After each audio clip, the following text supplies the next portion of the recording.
Maureen Pugh. Thank you, Mr Speaker. It's a pleasure to stand here and take a call in this general debate. I've been listening to some of the comments made by the opposition today, Why would you bother? we've heard today that the National Party benches and their rich mates have some sort of advantage. Well, I don't like the thought of rich being used as a four-letter word. From my own experience, being rich is quite subjective and does not always equate to the amount of money someone has in their bank account. For me, Mr Speaker, it was only a few years ago I worked in a service station pumping gas and cleaning a public toilet, but I thought I was rich then. The thing that I'd like to make my point about that is that becoming a Member of Parliament representing your community is something that this country makes available to every citizen. That's right. And we also heard from our opposition today that young men are in the highest cohort of unemployed. Well, I'd just like to do the maths, and we've heard about bean counters today, and I'm certainly no bean counter, but this government has been in the government for 8 years now, and prior to that, it was a Labor government for 9 years. So in 17 years, I think we're seeing the tail end of those people that went through the education system under a Labor government. And you'll see too that National has now broken the cycle with the work that's being done by the Honourable Anne Tolley and the work that's being done by Hekia Parata to make sure that that cycle is completely broken. So we are seeing the tail end of a Labor government. And thank goodness for that.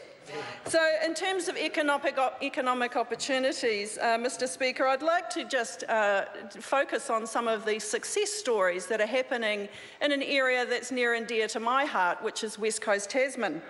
And rather than talking about some of the huge government investment that's happening in that electorate, like ultra-fast broadband or major capital works like a hospital or seriously big infrastructure like roading or cycle trails, I'll focus on a few small businesses because they're mostly family-owned and they are producing high-value products for domestic and international markets.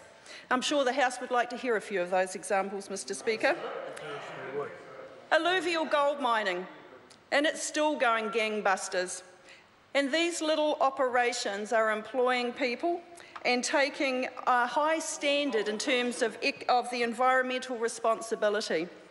And there's families like the Birchfields in Ross. There's the Acker and Mates families in Kumara. And they've been supported by the gold mining industry for many years, and they create jobs and they engage local service businesses that support their industry.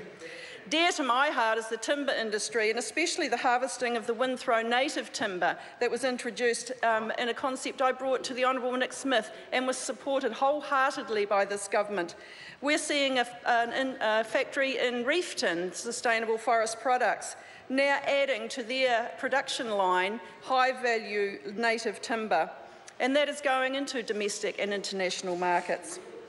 Those people too are employing and growing their businesses and helping repair properties in Canterbury after the earthquakes.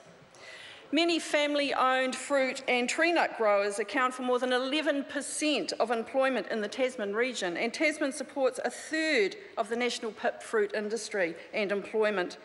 And there's even a specialist Waimea grower who produces 60% of the trees for the apple growers nationwide. I was in Motueka and Golden Bay recently, Mr Speaker, and during this time I caught up with some people in the viticulture sector. And it's no surprise that these people are thrilled given the 14% rise in their exports last year, which is now worth $1.5 billion to this country. And this is music to the ears of the wine growers in Waimea. And of course, tourism. Tourism is a flourishing industry, and that's directly contributing $10.6 billion to the New Zealand economy. And both the West Coast and Tasman regions thrive on tourism. And it's increasingly becoming one of the electorate's consistent job creators. Tasman Sea Shuttles, I knew I was going to get that wrong, a family-run business out of Motueka, the Glacier Country with their helicopters. And there's other trickle-down businesses that are affected by the growing tourism industry. All of these industries, Mr Speaker, are excited about the potential of the Trans-Pacific Partnership, and they're grateful that this government shares their ambition to expand their markets, and thus celebrating the new tax announcements made today. Thank you, sir. The time for this debate has expired.